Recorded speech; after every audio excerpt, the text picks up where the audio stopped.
A young German Jewish man, torn from his home by the war, was forced to make an unthinkable decision: to pretend to be what he most hated in order to survive.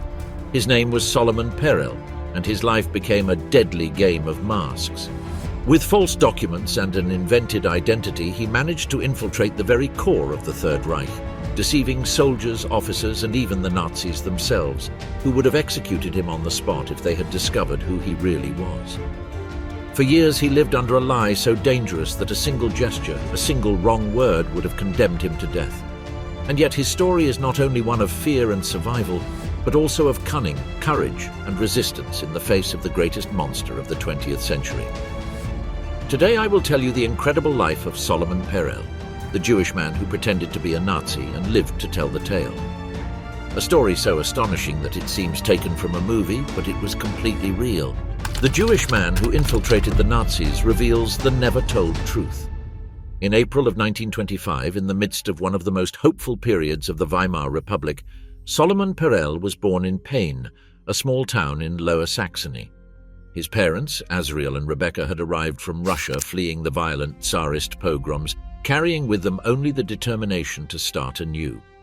Like many Jewish families from Eastern Europe, they found in a humble family business, a shoemaking shop, the economic foundation that allowed them to settle and earn a certain respect within the local community. The first years of Solomon passed with relative normality, though not without difficulties. The family had to face the disdain of some established German Jews who viewed Eastern immigrants as less refined. That internal discrimination was only a shadow foreshadowing the much crueler divisions that would soon strike Germany. Despite everything, the Perel family managed to integrate into the social life of Peine. Azriel worked tirelessly in the workshop while Rebecca cared for her 4 children, Berta, Isaac, David, and little Solomon. To anyone who observed them, they represented the image of a Jewish family that had found its place in modern Germany. But that world began to crumble in 1933 with the rise of Adolf Hitler to power. Like many contemporaries, Azriel Perel believed that the eccentric man would not last more than 80 days in government. It was a naive hope, shared by much of the Jewish community, which fatally underestimated the destructive capacity of Nazism. Very soon, the anti-Jewish measures began to transform daily life.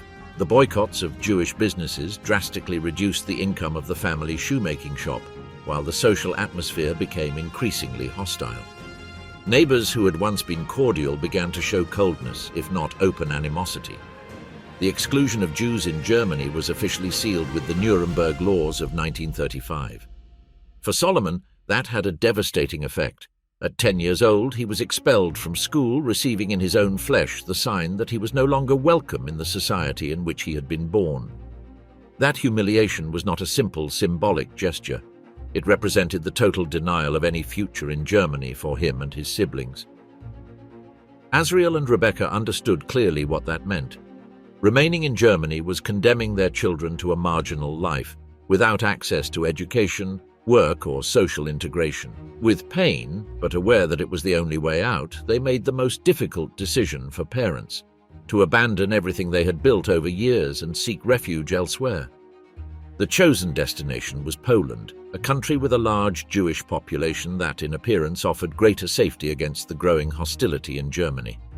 In 1935, the family settled in the city of Łódź, a dynamic industrial center with a vibrant Jewish community life.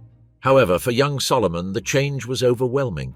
Accustomed to the tranquility of a small German town, he found himself in the middle of a large city where cultural differences were evident. The local Jewish children did not welcome him kindly. They saw him as a stranger, a German-speaking refugee who did not fit into their world. The teasing and the difficulty of communicating in Polish made the initial adaptation painful, but youth and resilience were on his side. Over time, Solomon not only learned the language fluently, but also developed a true affection for Poland, to the point of feeling it as his new home. During those years in Łódź, he completed his primary education and formed strong friendships with young men such as Jerick Rapoport and Jacob Lublinski. With them, he shared not only studies, but also long conversations about politics and the uncertain future looming over Europe. Those relationships, which seemed simple bonds of adolescence, would end up having incalculable value when the world around him began to collapse. At the same time, Solomon joined youth organizations. In the Gordonia Club, a Zionist movement, he learned the hymn Hatikva, a melody that years later would bring him comfort in the most desperate moments of his life. He also joined the Komsomol, the communist youth organization, reflecting the ideological sympathies that many young Jews of his generation felt in the face of the rise of fascism in Europe. It seemed that the family had finally found some respite and stability. But that illusion lasted barely 4 years. On the 1st of September of 1939, Hitler's troops invaded Poland, marking the beginning of the Second World War. For the Perel family, that day represented the materialization of their worst nightmares. The regime from which they had fled now reached them in their supposed refuge. The bombings over Łódź began almost immediately. The city that had symbolized hope suddenly became a hell of destruction and fear. The Jewish families who had managed to rebuild their lives after fleeing Germany saw their efforts once again reduced to ashes. The threat of a ghetto became imminent, and the terror of persecution once more darkened every corner of the city. It was then that Rebecca and Azriel Perel made a desperate decision. They knew that staying under German occupation meant certain doom for their children. With broken hearts, they urged the youngest to flee eastward toward the zone that would soon be occupied by the Soviet Union.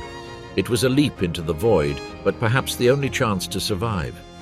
Isaac and Solomon set off east with their parents' blessing, carrying with them a mandate that became their reason for living. They had to survive at any cost.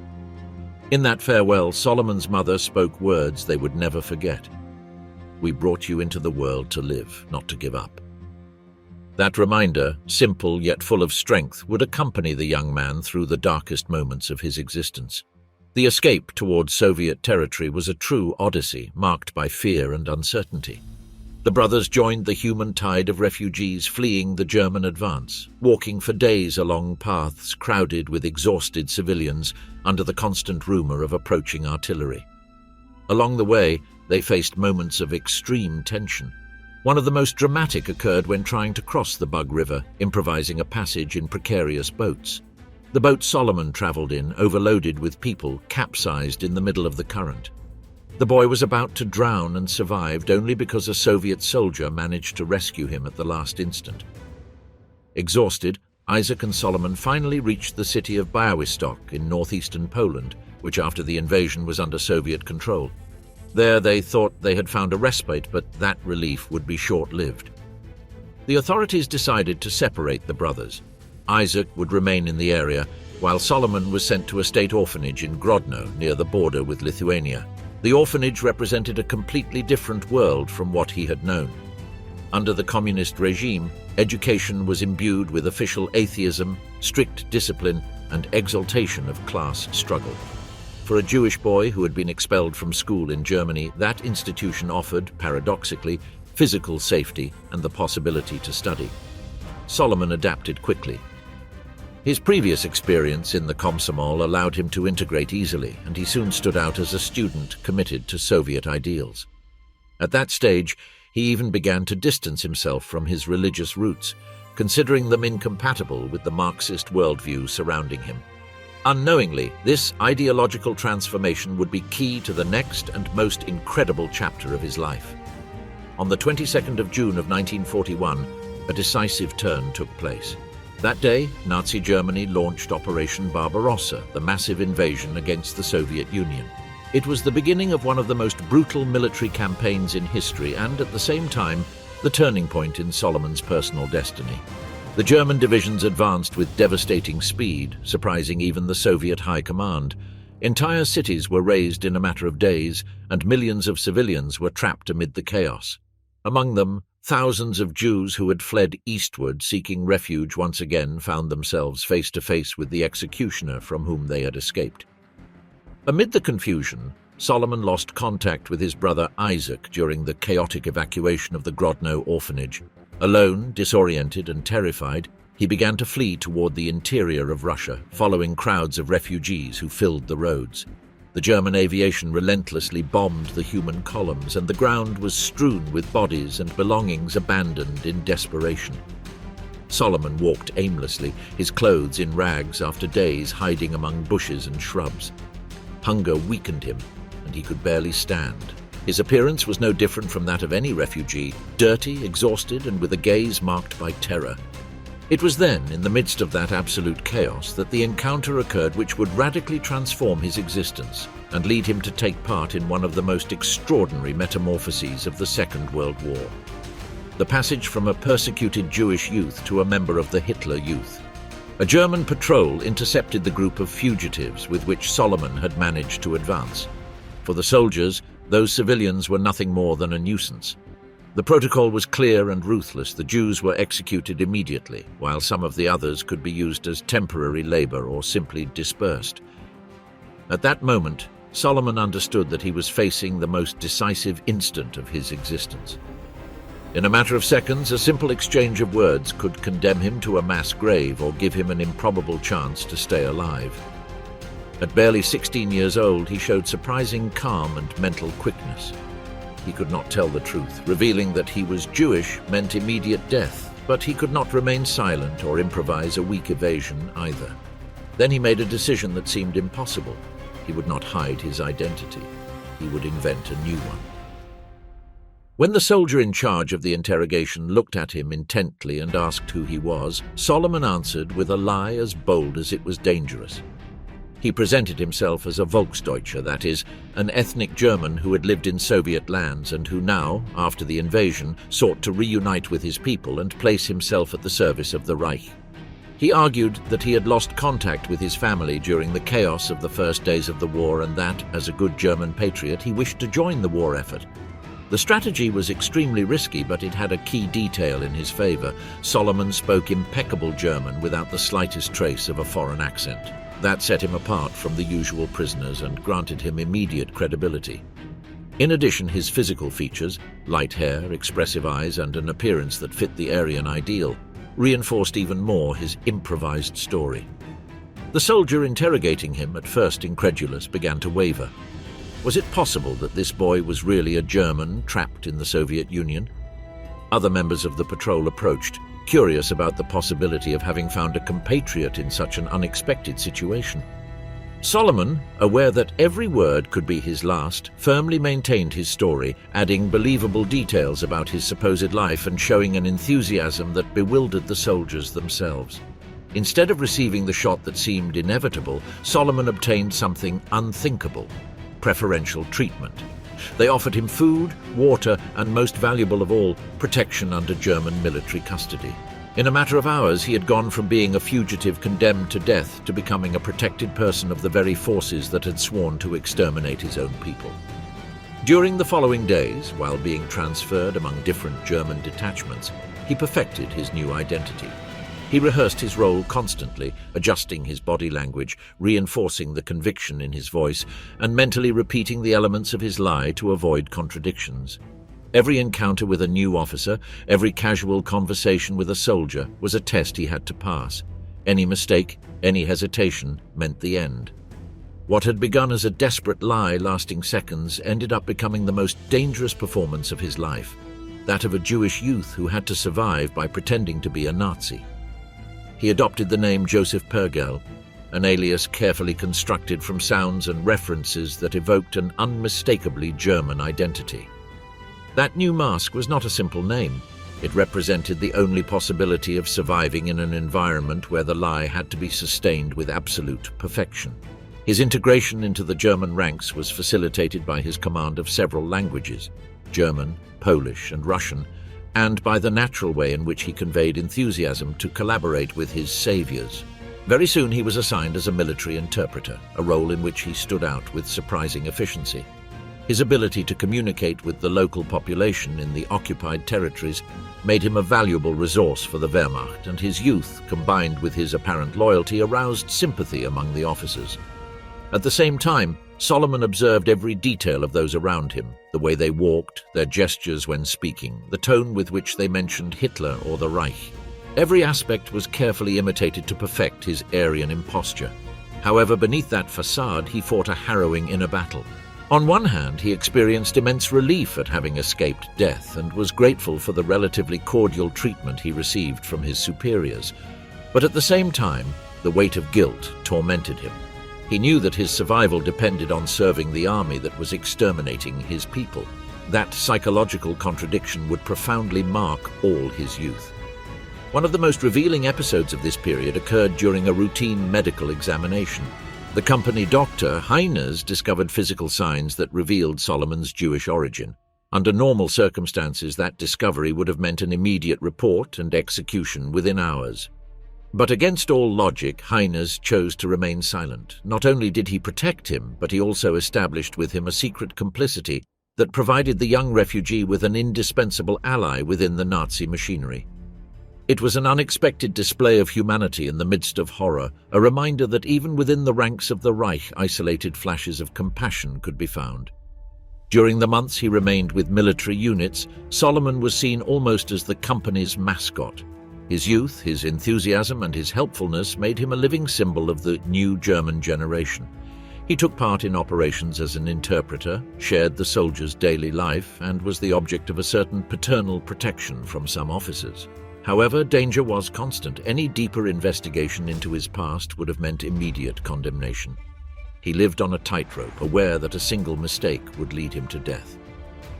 The next chapter of his odyssey began when the military authorities concluded that a youth with so much potential should not be exposed to the risks of the front. They considered it most appropriate to send him to the Reich to complete his education and training with the goal of turning him into a future leader of the new European order. His transfer to Germany was organized under the supervision of a Hitler Youth official assigned as his personal escort. During the journey, Solomon had to invent increasingly elaborate details about his supposed military and family experience, thus reinforcing the solidity of his fictitious identity. Every conversation was a test, every question a latent trap. His arrival in Berlin represented an authentic emotional vertigo.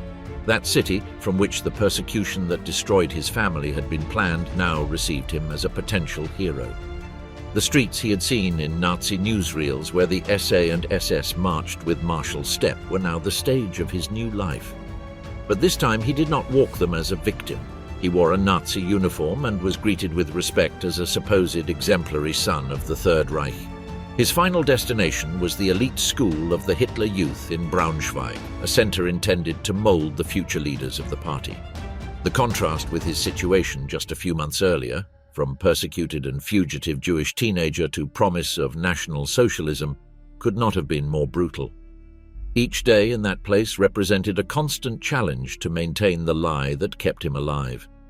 The young Jewish refugee, who had miraculously escaped from the Łódź ghetto, now found himself in the most unlikely place he could imagine, one of the elite educational institutions of the Third Reich designed to mold future Nazi leaders. There, in the Hitler Youth School of Braunschweig, he had to perfect his fictional character. It was no longer enough to appear German. Josef Perel had to become a model of discipline, patriotism, and racial excellence. Adapting to this environment required Solomon to develop new facets of his invented identity. His life was regulated by an iron routine that combined academic training, intense physical exercise, and constant ideological indoctrination.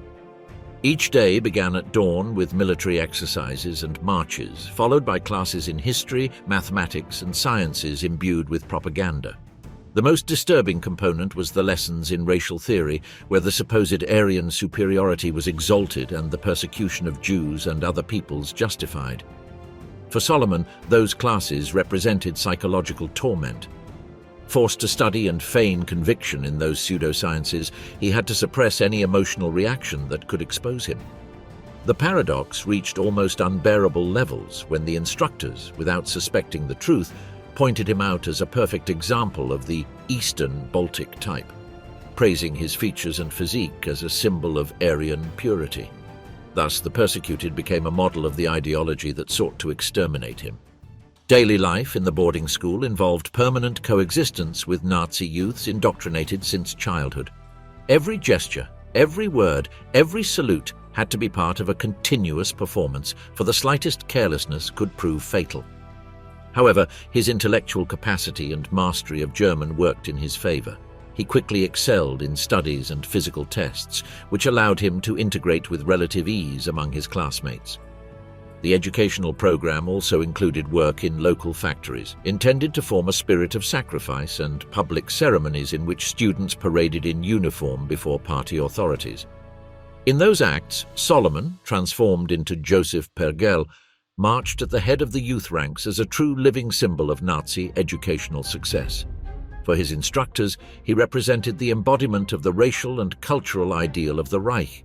For him, he was wearing the most dangerous of masks. This complete metamorphosis, from persecuted Jew to exemplary student of the regime that had destroyed his former world, constituted an almost impossible feat of survival. Solomon had not only escaped immediate death, but had managed to hide in the very heart of the enemy, protected by the appearance of being what they most hated. However, his successful integration did not erase the moral and psychological dilemmas that tormented him in silence.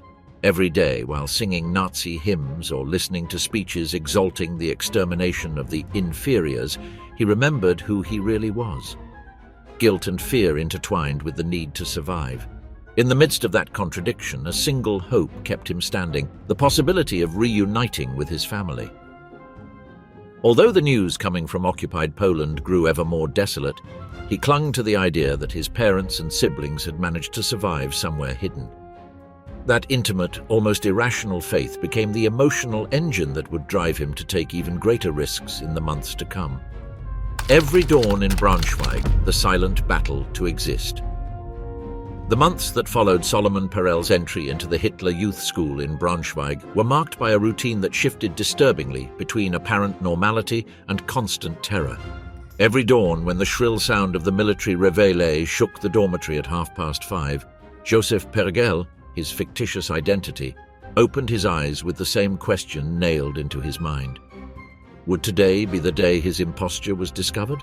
Life at the institution was structured with iron discipline and did not allow the slightest deviation. After getting up, the young men were led to the courtyard for morning physical exercise sessions, which combined calisthenics, endurance running, and basic weapons training. For Solomon, that physical rigor represented more than a mere academic demand. It was an emotional lifeline. By striving to excel, he not only kept intact his facade of a convinced young German, but also found a way to channel the unbearable anxiety consuming him inside. During these practices, he became a meticulous observer. He studied every gesture, every expression, and every reaction of his Nazi companions to reproduce them with precision. He learned to modulate his voice with the tone of ideological conviction expected from a future leader of the Reich, to harden his gaze to convey determination, and to adopt a posture that radiated confidence and racial pride.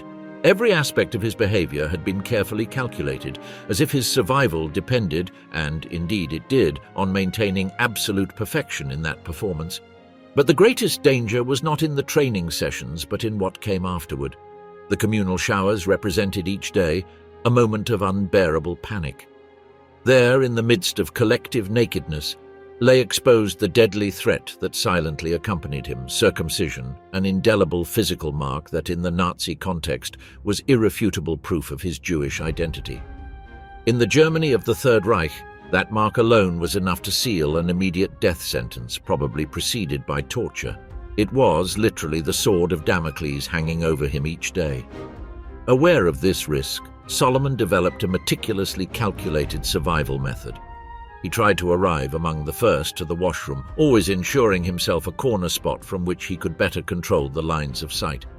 He kept the towel strategically positioned at all times and had perfected the skill of showering quickly, minimizing the chances of being observed. His ability to move naturally within that dangerous routine became so precise that it turned into a choreography of survival. Each day he managed to leave the showers unharmed was, in itself, a silent victory. A miraculous extension of his life in an environment where any slightest carelessness meant the end.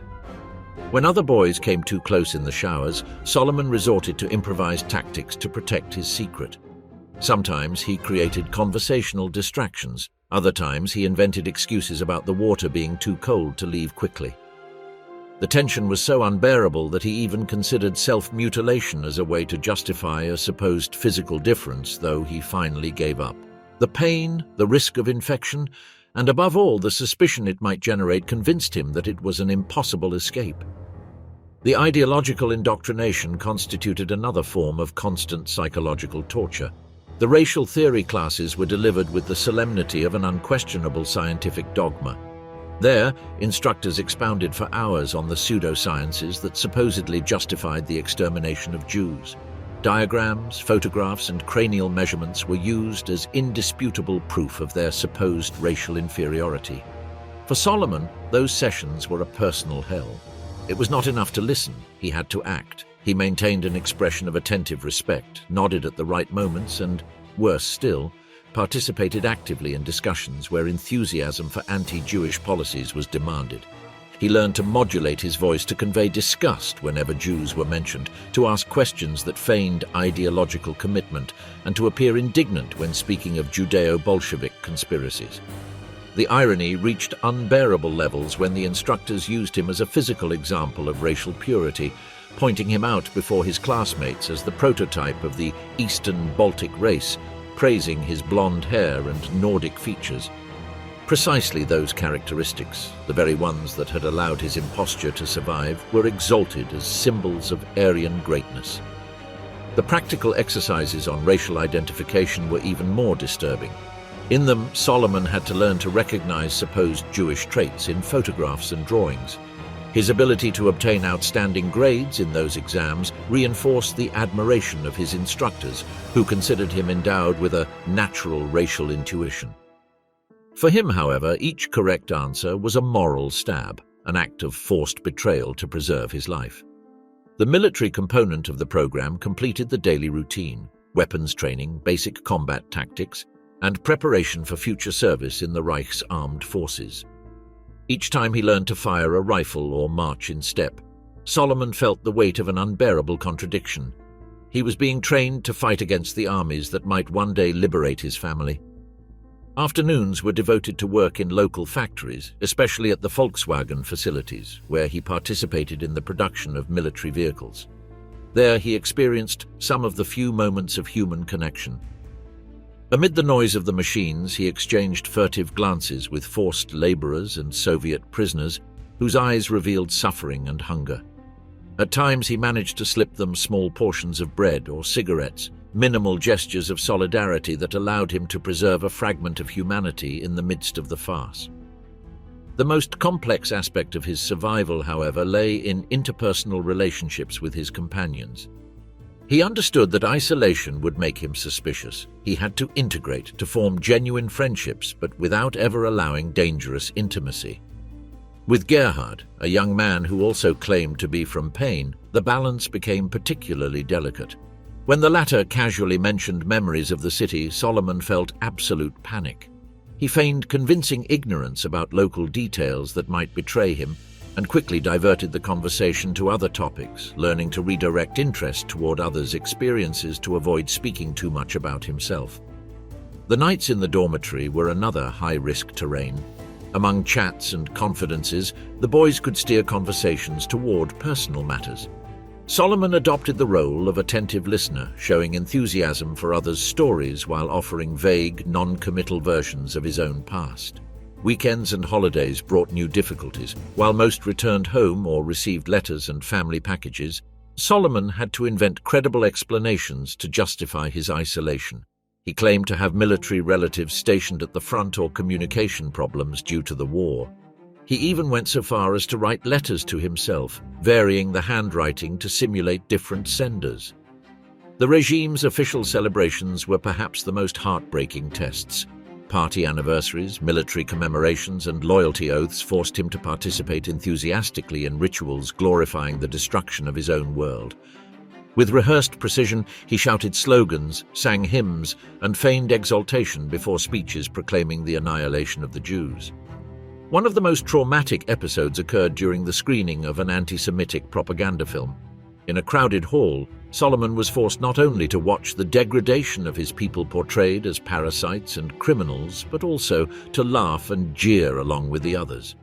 Each feigned laugh, each approving gesture, was yet another act of betrayal that tore him apart inside, but at the same time kept him alive. Maintaining composure amid that spectacle of hatred demanded from Solomon a degree of mental dissociation that would leave permanent scars on his psyche. Yet among so much hostility, unexpected flashes of humanity emerged. Miss Cauchy, an administrative officer at the school, showed him an almost maternal kindness, a gesture that went beyond her bureaucratic responsibilities. Even more significant was his bond with Otto Zaglauer, a companion with whom he shared long chess games and literary conversations. Otto embodied the young German who, under other circumstances, would have been a natural friend, reflective, curious, and far less fanatical than most students. The contradictions intensified with the emergence of romantic feelings toward Leni, a young woman linked to the institution. That attraction, laden with emotional complexity, forced Solomon to face questions about identity, future, and belonging that defied any possibility of resolution. His encounters with her took place under strict limits, restrained gestures, veiled words, and carefully measured affection so as not to endanger the secret that kept him alive. The pressure of sustaining so many simultaneous masks soon began to manifest in his body. Chronic insomnia, loss of appetite, and anxiety attacks threatened to break him. To endure, he created intimate rituals of strength. He silently recited Hebrew prayers, recalled songs his mother had sung to him in childhood, and mentally reconstructed family scenes as anchors of sanity and memory. And yet, something unsettling began to grow within him. Certain aspects of Nazi life became familiar, even attractive. The strict discipline, the efficient organization, and the male camaraderie offered dangerously seductive satisfactions. In that ambiguity, the line between forced performance and genuine adaptation became increasingly blurred, as though his very identity was at risk of being absorbed by the mask that protected him. News from the war arrived fragmented, almost always filtered through official propaganda. Reports of resettlements, expanding ghettos, and cleansing operations offered Solomon terrifying fragments about the fate of his people. Between despair and pain, he found, paradoxically, a renewed determination to survive in order to honor the memory of the absent. Life at the school became an extreme exercise in adaptation. Each day was a test to read precisely the expressions that hinted at suspicion, to skillfully divert potentially dangerous conversations, and to display Nazi fervor without betraying the essence of his identity. This double existence, carried to the limits of the human, was about to face its greatest challenge. Solomon was planning the most dangerous decision of his odyssey, to attempt to visit his parents in the Łódź ghetto, using as a safe conduct the very Nazi identity that had allowed him to survive.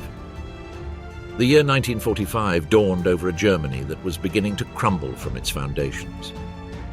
Joseph Perel, the fictitious name under which Solomon had endured for years in the heart of the Nazi educational system, now faced the culmination of his extraordinary test of psychological resistance. The Reich, which had provided him with the perfect disguise to hide, was beginning to totter, and that collapse did not necessarily mean his immediate salvation. The news that filtered into the school in Braunschweig during the winter of 1944 to 1945-45 painted a bleak picture for the German forces. The eastern and western fronts advanced inexorably toward the heart of the Reich, while Allied bombings devastated industrial cities.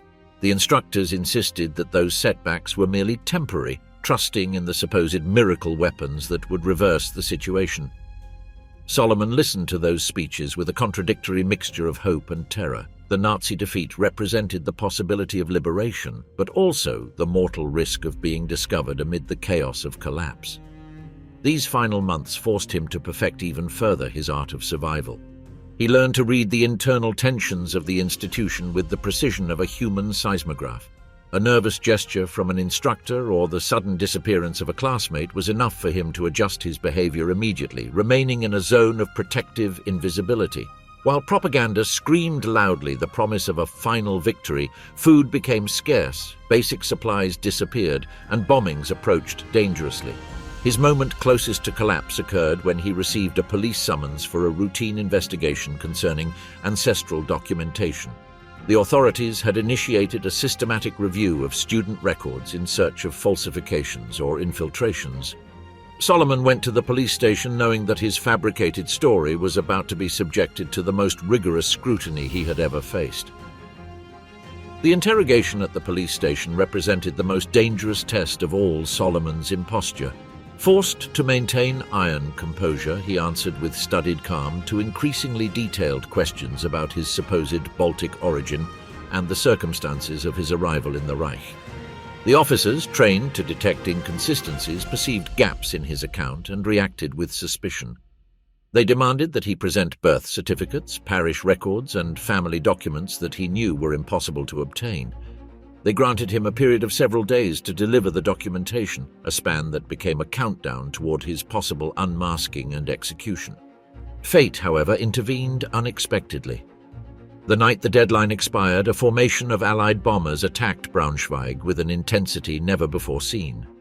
The air raid sirens echoed like metallic screams, while the night sky lit up with incandescent bursts. Sheltered in the school's basements, Solomon listened to the roar of engines and the crash of explosions with a whirlwind of emotions, fear, hope, and a strange sense of poetic justice. At dawn, upon leaving the shelters, he beheld a devastating scene. The police station where his records were kept had been reduced to smoking rubble. All the files that could reveal his true identity had been lost beneath tons of bricks and ashes. The Nazi bureaucracy, so obsessive in its zeal for control, had been erased in a single night by the Allied bombs. Solomon then experienced a psychological relief of indescribable intensity. For the first time in years, he was able to utter a silent prayer of gratitude toward those anonymous pilots who, without knowing it, had saved his individual life amid the struggle to liberate an entire people. The irony did not escape him. The same bombers that devastated entire cities had, in passing, erased the immediate threat hanging over him. The destruction of the records, the interruption of communications, and the dispersal of police personnel created administrative chaos that made any further investigation impossible. By accident, Joseph Perel, his fictitious identity, had acquired a legitimacy that not even the best concealment strategy could have guaranteed. But this miraculous salvation did not mean the end of his difficulties. The infrastructure of the Braunschweig school began to disintegrate under the pressure of continuous bombings. Classes were interrupted again and again, instructors disappeared without notice, and many students were evacuated or assigned to civil defense tasks. Solomon adapted to the new scenario with the same skill he had perfected for years, to remain useful but not indispensable, visible but never memorable. Over time, he discovered something disturbing. After 4 years living as Joseph Perel, certain aspects of that false identity had begun to feel natural. The military discipline, the daily routines, even certain forms of camaraderie with his companions had become part of his everyday life. That involuntary assimilation generated a psychological complexity that tormented him. Where did the disguise end, and where did a new version of himself begin to take shape? His 20th birthday, the 21st of April of 1945, found him immersed in that reflection. It was impossible not to think about the years that had passed since his initial capture by German soldiers.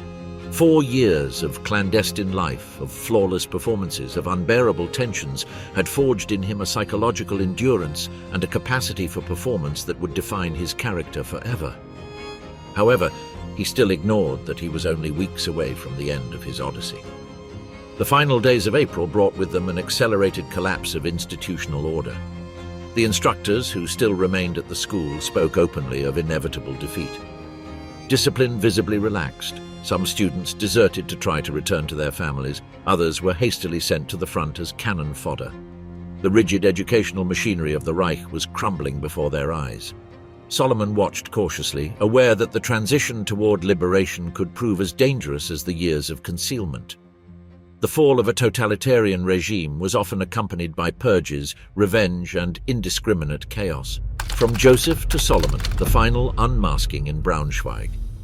The first Allied soldiers who entered Braunschweig were not the American units Solomon expected, but rather advanced detachments whose exact origin caused confusion. The situation was ambiguous. The students of the Hitler Youth were technically enemy combatants, yet at the same time they were minors, with an undefined legal status under international conventions.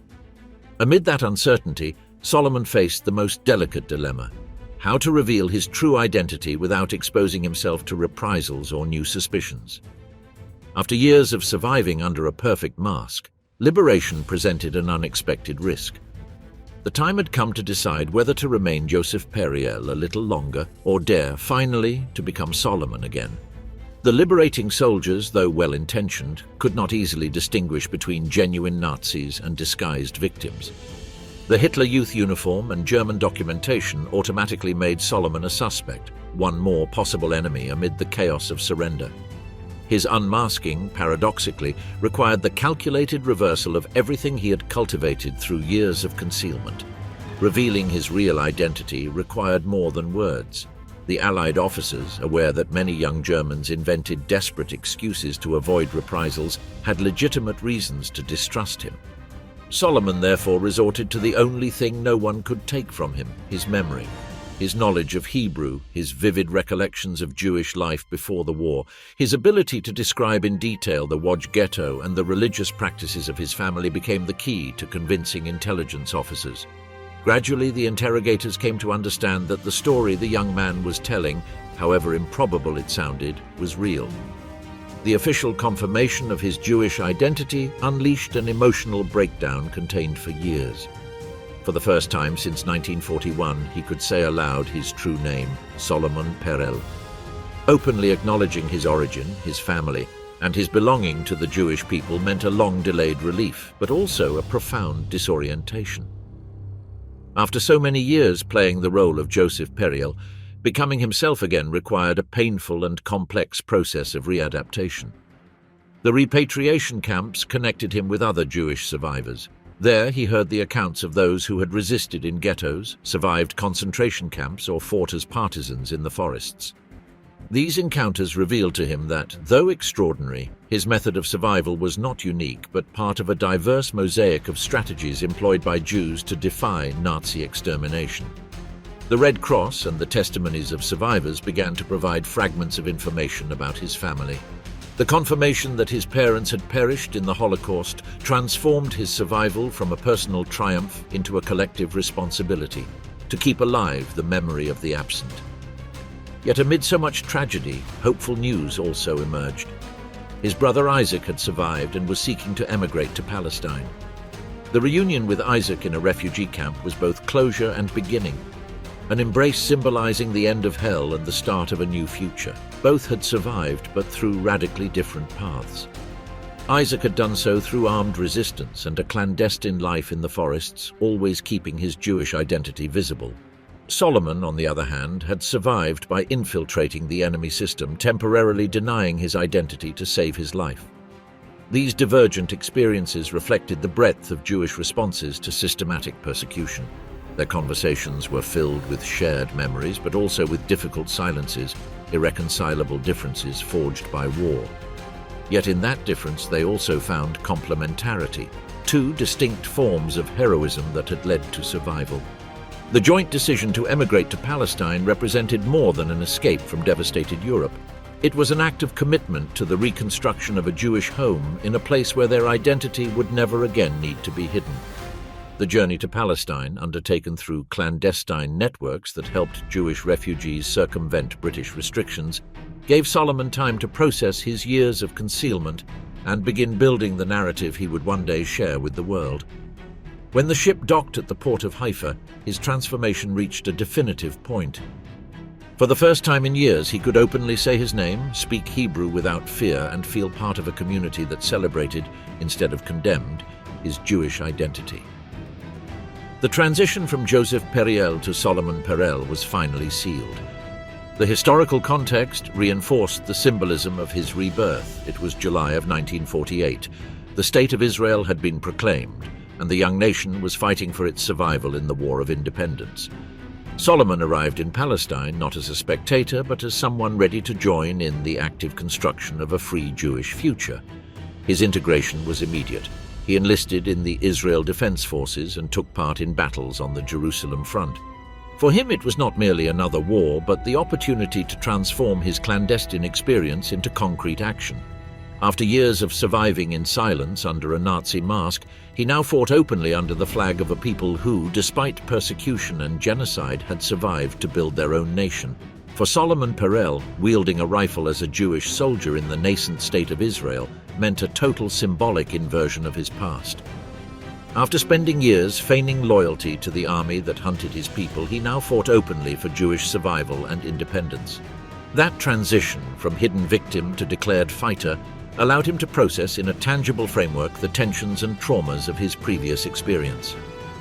Military service was not only a battlefield, but also a space for healing. There, for the first time in nearly a decade, he could establish genuine relationships without fear of being unmasked. His comrades knew him by his true name, recognized his personal story, and shared with him a collective commitment.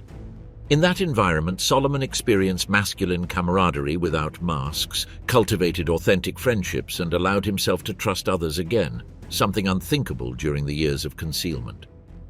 After completing his duty in the Israel Defense Forces, Perel turned toward rebuilding a civilian life. In 1959, he married Deborah in a traditional Jewish ceremony that publicly symbolized all that had been denied to him during his years in hiding. His wedding represented an act of identity reclamation, and the birth of his children consolidated the normalization of his life. At last, he could transmit Jewish values and traditions without fear, openly and proudly. The following decades saw him become a family man and successful businessman, achieving material stability that stood in brutal contrast to the precariousness of his childhood and youth during the war. That economic and emotional security finally gave him the foundation to confront the memories he had long repressed. For more than 30 years, Solomon remained silent about his Holocaust experience. This silence was not unusual. Many survivors of his generation found it impossible to communicate what they had lived, either because of indescribable pain or fear of not being understood. In his case, the situation was even more complex. Having survived by infiltrating the Nazi system inevitably raised uncomfortable questions. Had he collaborated in some way? Where were the moral limits of survival? These were questions that Israeli society in the 1950s and 1960s, immersed in the construction of a new state, was rarely ready to hear. Israel's relationship with Holocaust survivors was ambivalent. On the one hand, their very existence validated the need for an independent Jewish state. On the other, the dominant narrative exalted armed and heroic resistance, leaving in the shadows the multiple and diverse ways of survival that did not fit that mold. In this climate, Solomon chose to integrate quietly, building his life without standing out for the uniqueness of his story. The collective silence began to crack in 1961 with the trial in Jerusalem against Adolf Eichmann, one of the main architects of the final solution. During the proceedings, dozens of survivors appeared as witnesses, publicly recounting their experiences. For the first time, individual stories ceased to be regarded as a private burden and came to be recognized as essential historical documents. That openness marked a before and after in societies and the world's willingness to confront the realities of genocide. As the decades progressed, Holocaust historiography began to recognize that survival could not be explained through a single form of resistance. Strategies varied, from armed struggle to silent adaptation, from physical concealment to identity substitution. In that emerging context, Perel's experience acquired a broader framework of understanding. The decision to break his silence finally came in the decade of the 1980s. On one hand, emotional maturity granted him the distance necessary to look back and make sense of what he had lived through. On the other, the rise of Holocaust denial in Europe and other places created in him a moral urgency. Testimony had to be left before the falsifiers of history prevailed. In 1985, Solomon published his autobiography under the title I Was Hitler Youth Salomon. There he recounted, in detail and without avoiding moral complexities, the odyssey of having survived hidden under the identity of a young Nazi. The book not only broke more than 3 decades of personal silence, but also contributed to the collective memory with a unique testimony, that of a Jew who had survived living in the heart of the enemy. The publication of Ich war Hitler Junge Salomon not only marked the end of Solomon Perel's prolonged silence, but also constituted an act of extraordinary intellectual courage. In its pages, he exposed without reservations aspects of his life that could provoke misunderstanding, criticism, or even severe moral judgment. Instead of choosing the comfort of silence, he chose complete honesty, demonstrating an absolute commitment to historical truth, even at the cost of his personal image. The reception of the book reflected both the risks and benefits of that decision. Many readers and critics expressed admiration for his ingenuity, his adaptability, and the psychological endurance that allowed him to survive in impossible circumstances. However, there were also those who questioned the moral dilemmas of his strategy, wondering whether hiding his identity within the Nazi system had in some way implied complicity. These mixed reactions highlighted an uncomfortable truth. It is impossible to judge decisions made under the extreme pressure of persecution and extermination from the comfortable perspective of later normality. The impact of the book quickly transcended linguistic and geographic borders. Translated into multiple languages, Solomon's story resonated in societies that had also experienced ideological divisions, dictatorships, or survival dilemmas during the turbulent 20th century. His testimony offered a singular perspective on how individuals navigate the tension between moral integrity and physical survival in contexts of systematic violence. Definitive international recognition arrived in 1990 when director Agnieszka Holland brought his story to the cinema with the film Europa, Europa. The feature film translated Perel's experience into a medium capable of communicating with visual and emotional intensity the nuances of his life's odyssey. The film avoided both romanticization and condemnation, allowing each viewer to confront personally the moral dilemmas that the story presented. The success was immediate. In 1991, Europa, Europa won the Golden Globe for Best Foreign Film and received an Academy Award nomination, catapulting Solomon Perel's life to worldwide recognition. From that moment, his testimony ceased to be only a personal story to become a cultural document with global impact. His life, once marked by silence and anonymity, became an educational tool capable of teaching new generations about the complexities of the Holocaust, challenging simplified narratives that sought to divide the tragedy solely between victims and executioners. With international fame also came new responsibility. Solomon was invited as a speaker in schools, universities, museums, and academic forums on different continents. There, his story not only moved audiences but also opened profound debates about morality, identity, and survival. Throughout these decades of public activity, he developed increasingly philosophical reflections on his own life. One of his most insistent ideas was that his survival should not be seen as an act of exceptional heroism, but as the result of a complex combination: chance, fortuitous circumstances, indirect help from others, and tactical decisions made under unbearable pressure. He firmly rejected any interpretation that presented him as a solitary hero. In his own words, he had survived because fortune and opportunity intertwined with his unbreakable will to stay alive. That constant recognition always accompanied him, reminding him that millions of equally brave and determined Jews had not survived, not because they lacked courage or intelligence, but because circumstances had not played in their favor. This understanding prevented his story from becoming self-celebration and, on the contrary, turned it into a reflection on human fragility and the arbitrariness of fate. His message, repeated over the years, transcended personal anecdote. The life of Solomon Perel became an ethical and universal reminder. In times of barbarism, resistance does not always take the form of armed rebellion or visible heroism. In this way, Solomon Perel succeeded in transforming what had initially been an intimate and painful narrative into a universal lesson about human fragility, adaptability, and the moral limits of survival in times of barbarism. His testimony transcended the personal to become a collective mirror where the contradictions and dilemmas of an entire era were reflected. Perel's intellectual humility reflected a clear and painful understanding. Millions of equally intelligent, brave, and determined Jews had not survived, not because they lacked ingenuity or will, but because circumstances simply had not favored them. That recognition always accompanied him, preventing his story from becoming self-congratulatory and situating his experience within a shared context of tragedy and resistance. In his words, survival could not be understood as an exclusive merit, but as a combination of chance, opportunity, and decision, elements beyond the victim's control. Over the years, his reflections on identity reached a remarkable level of sophistication. Solomon emphasized that his life had demonstrated at once both the fluidity and the persistence of cultural identity. On one hand, he had been able to adopt German attitudes, gestures, and behaviors with such conviction that he deceived those who would have executed him without hesitation had they discovered his origin.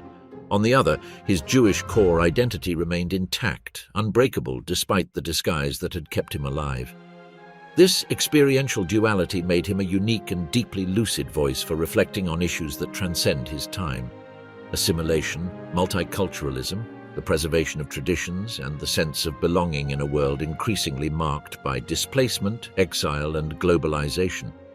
In his public appearances, Perel never avoided difficult questions.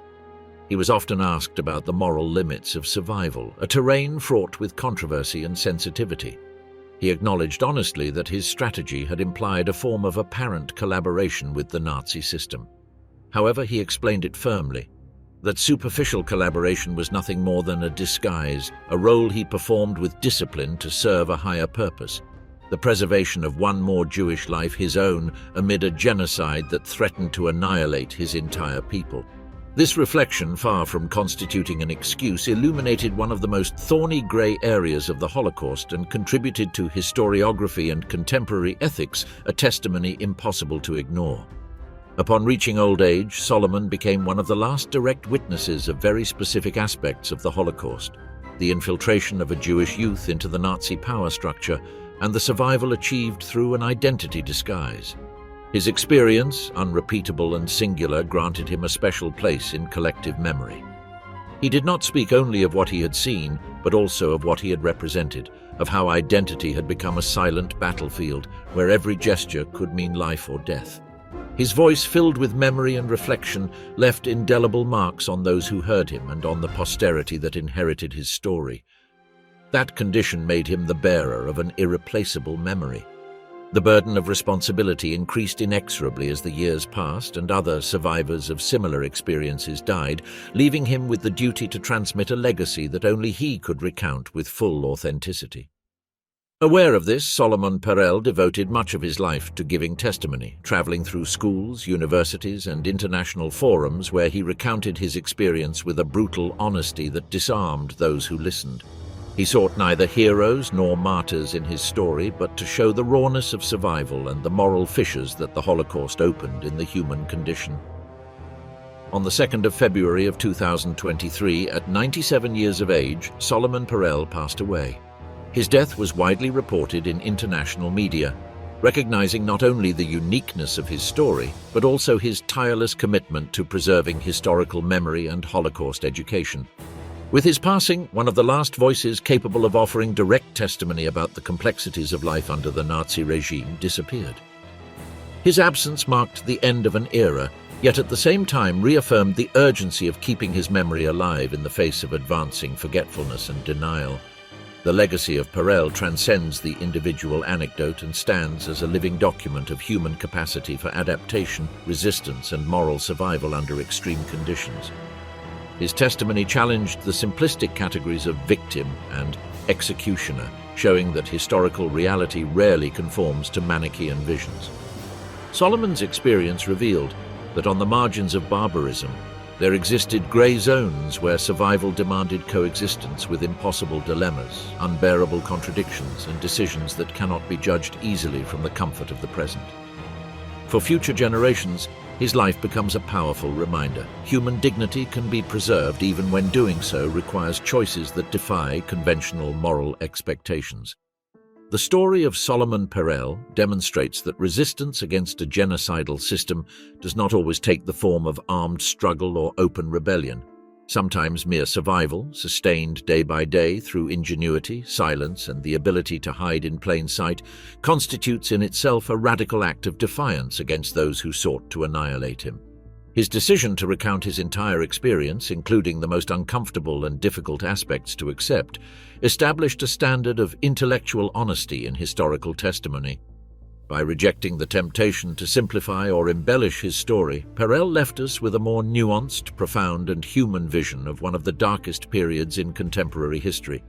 His legacy is not merely the story of a young man who deceived Nazism and survived, but the living warning that even in the darkest moments, humanity can find unexpected ways to resist. Thus, the life of Solomon Perel becomes an uncomfortable yet necessary mirror, forcing us to ask ourselves what we would do under the same pressure, what we would be willing to sacrifice to survive, and how to judge, with true justice, those who faced the unthinkable.